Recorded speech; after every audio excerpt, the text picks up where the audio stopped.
kasih atas kesempatannya. Saya Erisa Dinda dengan NIM 824 akan menjelaskan tentang etika. Nah, apa itu etika? Etika ini secara luas bisa kita artikan sebagai prinsip atau nilai moral. Contohnya itu seperti hukum dan peraturan, lalu ada kode etik bisnis seperti CPA, dan kode perilaku dalam organisasi. Nah, umum bagi orang untuk memiliki perbedaan satu sama lain dalam hal prinsip atau nilai moral. Nah, perbedaan ini yang akan mencerminkan pengalaman hidup, keberhasilan, atau kegagalan. Nah, etika dalam berperilaku ini sangat diperlukan agar masyarakat itu menjadi lebih tertib, dan bisa dikatakan bahwa etika inilah yang menjadi perekat untuk menyatukan masyarakat. Tetapi tentu masih ada juga orang yang berperilaku tidak etis. Nah, kebanyakan orang mendefinisikan perilaku tidak etis ini sebagai perilaku yang berbeda dari apa yang mereka yakini sesuai dengan keadaannya. Nah, penting untuk kita memahami apa sih yang menyebabkan orang ini bertindak dengan cara yang menurut kita itu tidak etis. Nah, ada dua alasan utama mengapa orang bertindak tidak etis. Yang pertama, standar etika orang tersebut itu berbeda dari standar etika masyarakat secara keseluruhan, atau yang kedua, orang tersebut memang memilih untuk bertindak egois. Lalu ada yang namanya dilema etika, yaitu situasi yang dihadapi seseorang di mana keputusan itu harus dibuat tentang perilaku yang sesuai. Misalnya, contoh sederhana, kita menemukan cincin berlian. Nah, kita ini harus memutuskan apakah kita mau mencari pemiliknya dan mengembalikannya atau menyimpan untuk diri kita sendiri. Contoh lain dilema etika seorang auditor. Nah, biasanya ini berhubungan dengan klien yang mengancam untuk mencari auditor baru jika mereka mengeluarkan opini yang tidak mereka inginkan. Jadi di sini dilemanya adalah apakah auditor ini mau mengubah opini mereka atau tetap sesuai dengan peraturan yang ada. Untuk membantu menyelesaikan dilema etika, maka dibuatlah yang namanya kerangka kerja formal yang bertujuan untuk membantu mengidentifikasi masalah etika dan memutuskan tindakan apa yang sesuai untuk masalah itu. Ada 6 langkah pendekatan sederhana. Yang pertama, kita mendapatkan fakta yang relevan. Setelah itu, kita mengidentifikasi masalah etika dari fakta yang ada, lalu menentukan siapa yang terpengaruh oleh hasil dari dilema dan bagaimana setiap orang atau kelompok terpengaruh. Lalu kita mengidentifikasi alternatif yang tersedia untuk menyelesaikan dilema, dan kita mengidentifikasi kemungkinan konsekuensi dari setiap alternatif. Lalu setelah itu kita memutuskan tindakan apa yang tepat untuk menyelesaikan dilema itu. Assalamualaikum warahmatullahi wabarakatuh. Perkenalkan, nama saya Dita Rahmawati dengan NIM 20183108006. Saya di sini akan menerangkan mengenai kebutuhan khusus bagi pelaksanaan etis dan pekerjaan. Nah, kebutuhan khusus dalam sebuah pekerjaan terutamanya itu adalah sikap profesionalitas. Sikap profesionalitas merupakan kunci utama dalam pekerjaan apapun itu, terutama sangatlah dibutuhkan untuk menjadi seorang auditor dan mengaudit sebuah perusahaan.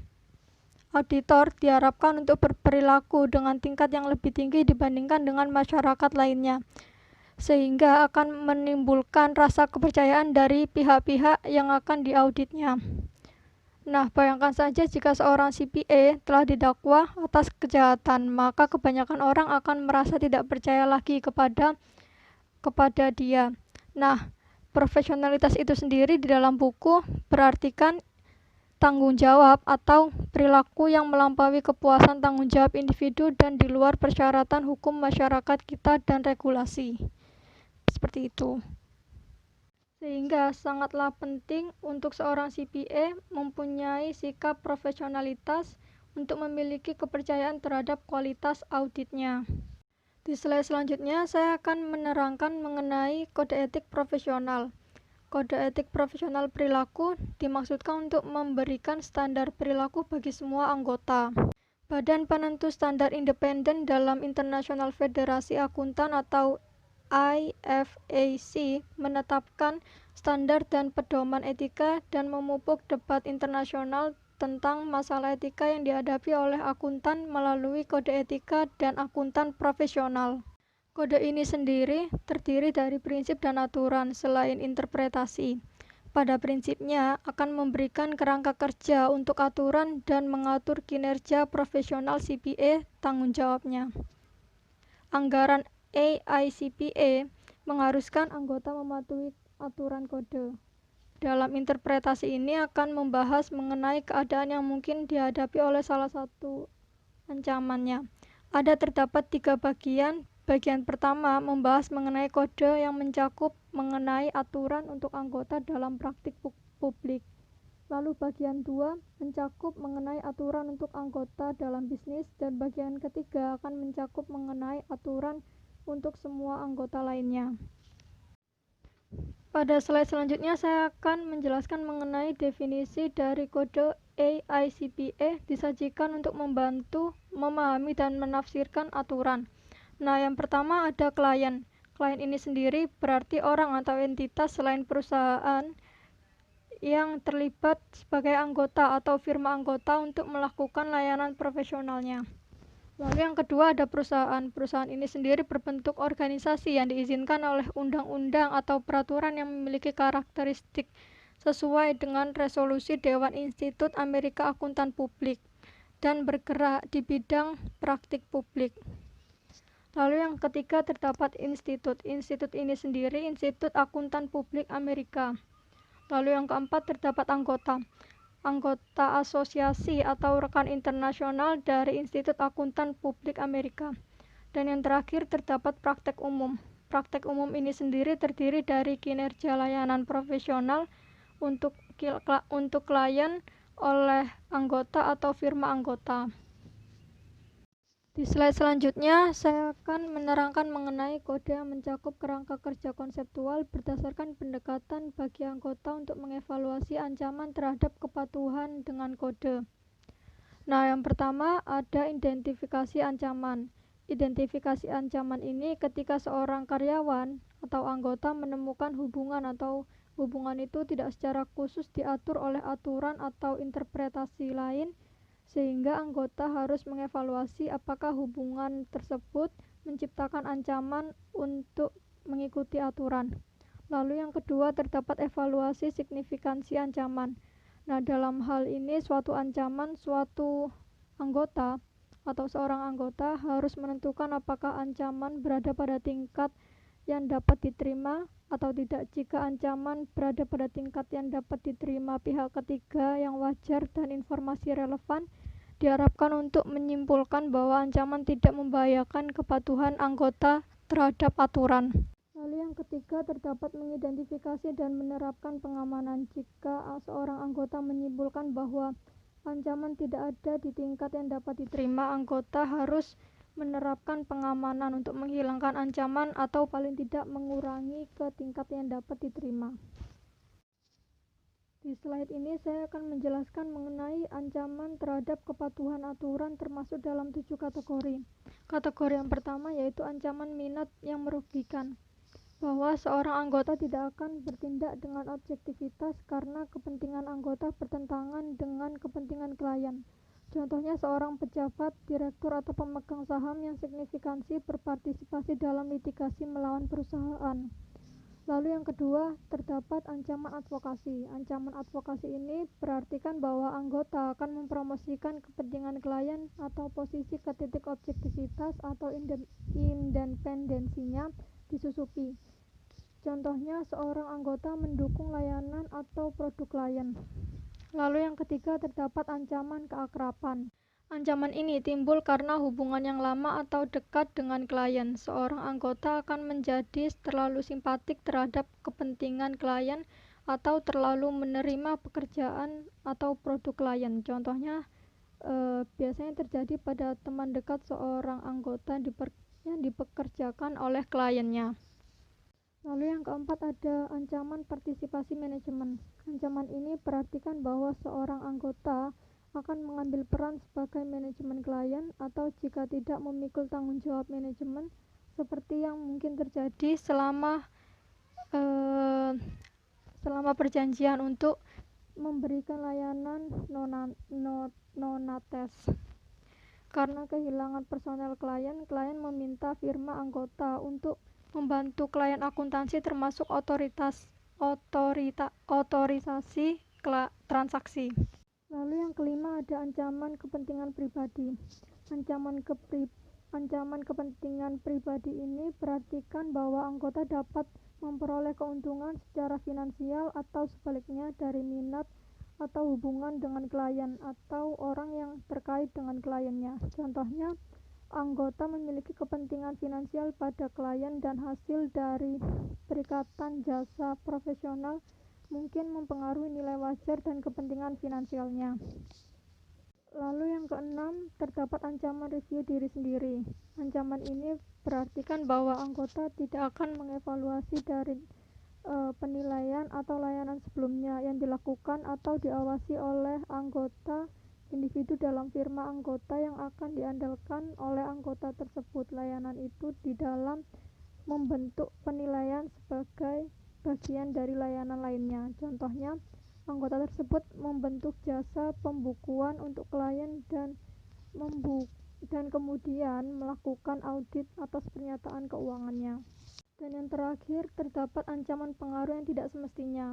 Ancaman ini perhatikan bahwa seorang anggota akan menyerahkan penilaiannya kepada seorang individu yang terkait dengan klien atau pihak ketiga yang relevan.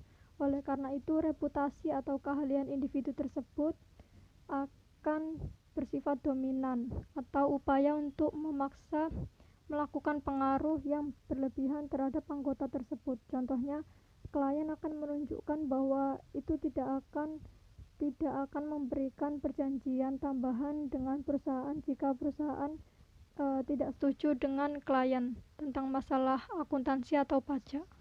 Sekian dari saya, terima kasih.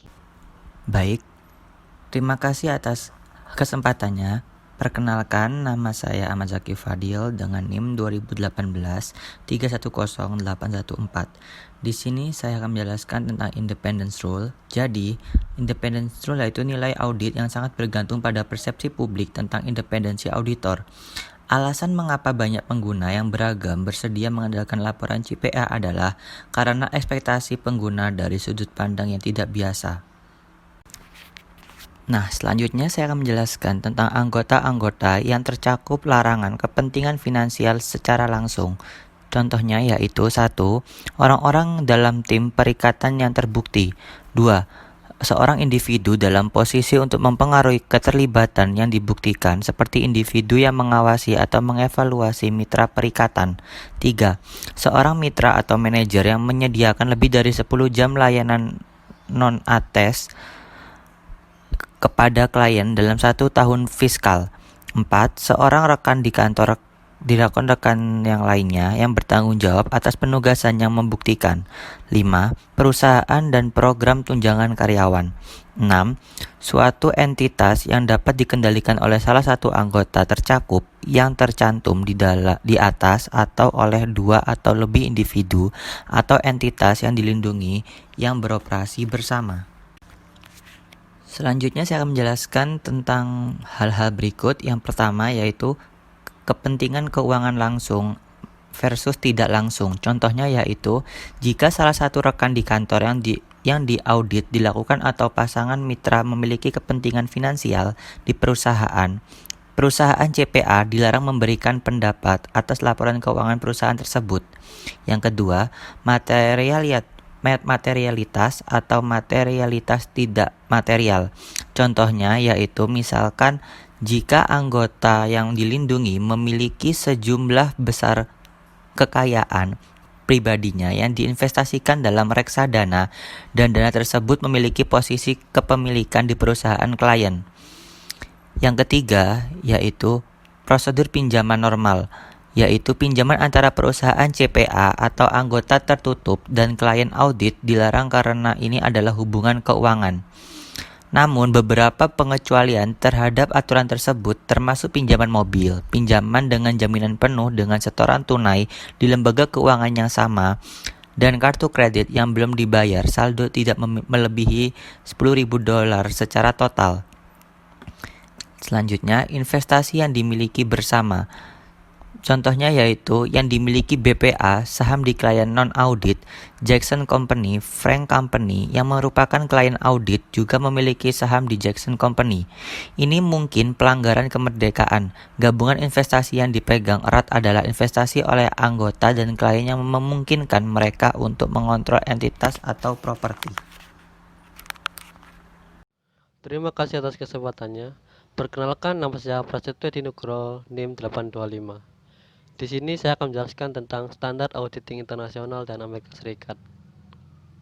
Dalam sebuah laporan keuangan, standar audit menjadi bagian terpenting untuk mengetahui bagaimana kondisi sebuah perusahaan. Hal ini akan menjadi sarana melakukan strategi dan juga mengevaluasi setiap hal yang diambil dalam keputusan perusahaan tersebut.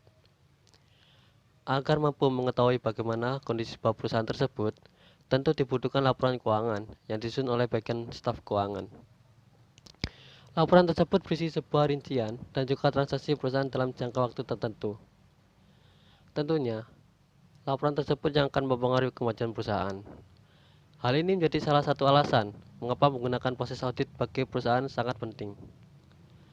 Standar auditing adalah panduan umum untuk membantu auditor dalam memenuhi tanggung jawab profesional mereka dalam audit atas laporan keuangan secara historis, termasuk pertimbangan kualitas profesional seperti kompetensi, independensi, persyaratan pelaporan, dan bukti. Maka, International Federation of Accountants atau bisa disebut IFAC membentuk International Auditing and Assurance Standard Board atau bisa disebut IAASB yang tugasnya sebagai badan pembuat standar auditing dan asuran.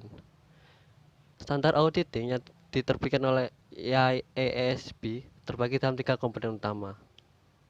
3 komponen utama tersebut akan dibahas di slide selanjutnya.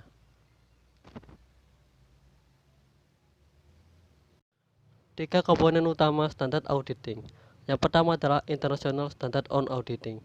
International Standard on Auditing atau bisa disebut ISA adalah suatu standar kompetensi bagi profesional yang bekerja di bidang auditing. ISA diterbitkan pada tahun 2009. Auditor diharuskan untuk mengerti ISA, termasuk penerapannya dan isi materinya, serta tujuannya. ISA dibuat dengan tujuan meningkatkan kualitas bukti-bukti audit yang pada akhirnya meningkatkan kualitas hasil audit. International Standard on Auditing terkait dengan International Standard on Quality Control. International Standard on Auditing ini punya 5 bagian, yaitu yang pertama adalah Introduction, mencakup tujuan, ruang lingkup, dan subjek materi. Yang kedua adalah Objektif, menjelaskan kepentingan auditor.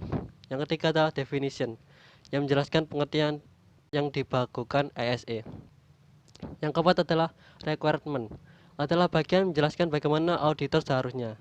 Dan yang kelima adalah Application and Other Explanatory Material, menjelaskan bagaimana pelaksanaan berikut prosedur serta penjelasan hal lain yang masih terkait. Yang kedua adalah US Generally Accepted Auditing Standard. US Generally Accepted Auditing Standard atau bisa disebut GAAS adalah standar auditing yang membantu mengukur kualitas audit. Auditor meninjau dan melaporkan catatan keuangan perusahaan sesuai dengan standar auditing yang berlaku secara umum. Auditor ditugaskan untuk menentukan apakah laporan keuangan perusahaan publik mengikuti prinsip akuntansi yang berlaku secara umum, atau bisa disebut GAAP. GAAP adalah perangkat standar akuntansi yang harus diikuti perusahaan ketika melaporkan laporan keuangan mereka. Auditor meninjau angka keuangan dan praktik akuntansi perusahaan untuk memastikannya konsisten dan sesuai dengan GAAP. Securities and Exchange Commission atau bisa disebut SEC mensyaratkan bahwa laporan keuangan perusahaan publik diperiksa oleh auditor independen eksternal. Yang ketiga adalah PCAOB Auditing Standard. Standar yang dikeluarkan PCAOB disebut PCAOB Auditing Standard di laporan audit perusahaan publik, dan ketika dirujuk dalam tulisan dan hanya berlaku untuk audit perusahaan publik. Standar auditing PCAOB berlaku untuk audit dari perusahaan publik Amerika Serikat dan pendaftaran di SEC. Sekian presentasi dari saya. Terima kasih. Terima kasih atas kesempatannya. Perkenalkan, nama saya Vidi Adrian Widianata, NIM 2018-310813. Di sini saya akan menjelaskan tentang aturan-aturan yang berlaku dan bagaimana penegakan hukum dalam profesi audit. Nah, di sini yang pertama adalah memiliki integritas dan objektivitas yang tinggi, di mana seorang auditor harus memiliki integritas dan objektivitas yang tinggi. Auditor tidak boleh tergoda dengan praktik suap dan harus bebas politik dan juga bebas konflik. Auditor juga tidak boleh memutarbalikkan fakta, apalagi mengarahkan tuduhan kepada orang lain. Yang kedua ada mengikuti aturan teknis standar yang berlaku.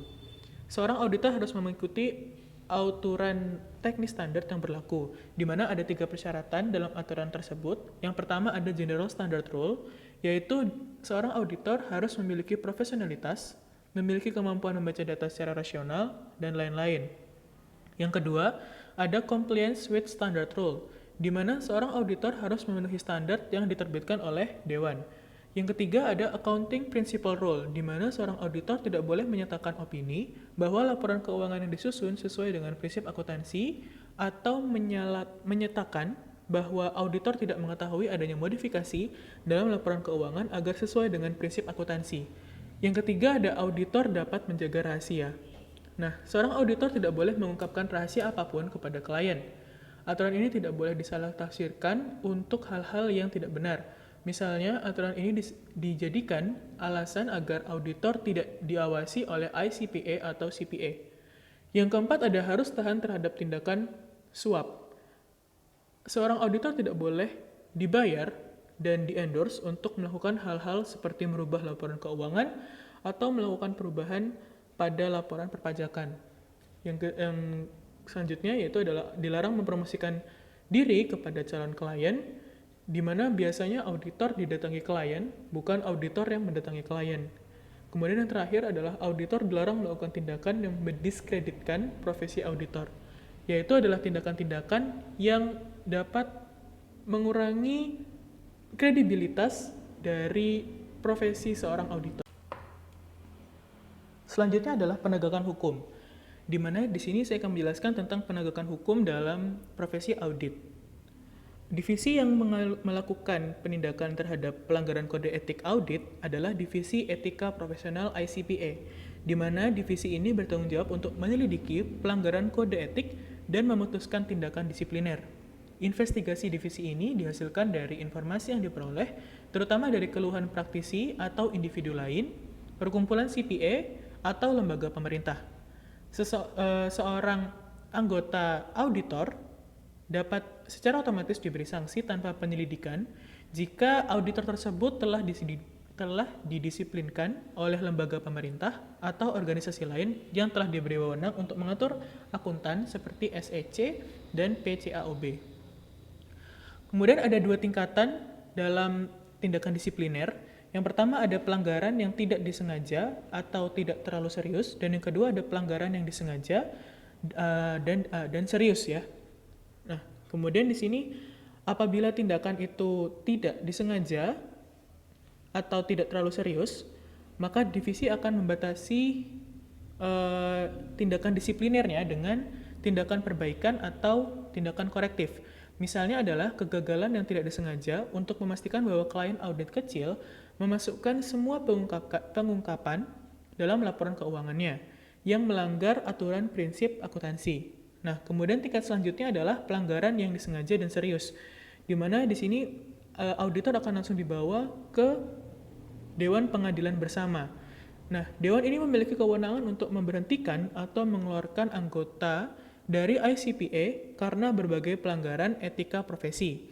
Tindakan yang diambil oleh Dewan termasuk sanksi otomatis, dilaporkan di bagian tindakan disiplin di situs web ICPA, termasuk nama dan lokasi orang yang ditangguhkan atau dikeluarkan dan alasan tindakan tersebut dilakukan.